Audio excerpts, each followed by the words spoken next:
Tunazungumza ukweli ambao wengi wanaogopa. Kuwa na pesa si kuhusu kuweka akiba tu. Wamekudanganya. Ukweli ni kwamba ukipata kidogo, huwezi kuweka akiba ya chochote. Sio wewe ni mvivu, ni mfuko wako ndio shida. Nitaonyesha jinsi ya kutoroka kwenye mtego wa umaskini kwa kutumia mbinu ambazo hakuna mtu anayezungumza. Wanasema okoa kwa kila kitu, yaani weka akiba, lakini ukweli, pesa zisizokuwepo haziwezi kuweka kwa akiba. Kama unapata shilingi 100,000 na rent ni 80,000, unataka kuweka akiba kivipi? Umasikini ni mtego.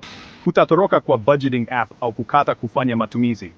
Jibu ni kuongeza mapato. Fanya kazi kama mwindaji wa mapato, sio mtu anayekata mapato. Nasema kataa kunywa maji ya chupa, lakini shilingi 500 kwa siku sio shida. Shida rent, yaani kodi ya nyumba, mikopo ya benki, gari linalokula mafuta, tabia za kujidhalilisha, kupiga hela kwenye mahaba. Ukiwa maskini, lazima ubadilike. Kuwa savage, jifunze staha za mapato makubwa, kodi, uchapishaji mtandaoni, uuzaji. Tupa mzigo wa madeni na matumizi ya kijinga.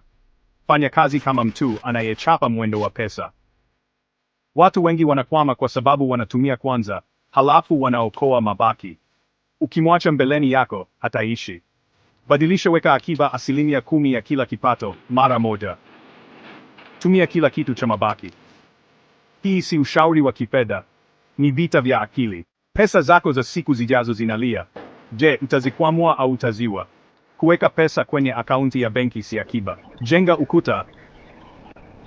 Akaunti isiyoweza kuguswa bila idhini yako.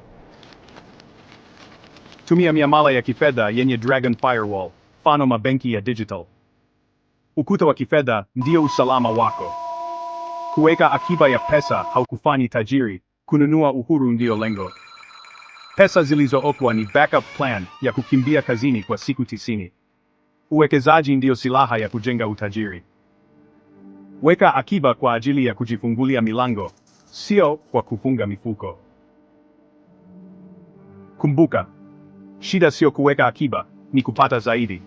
Umasikini ni tatizo la akili. Jifunze pesa kama kuna mlinzi wa bunduki kwenye kichwa chako.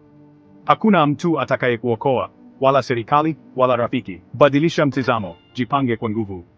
Bonyeza subscribe, share kwa yule aliye na shilingi 100,000 kwenye mfuko wake, na andika nimeamua kubadilika. Umaskini si kitu, ni mtizamo. Tumia akili, sio matumizi.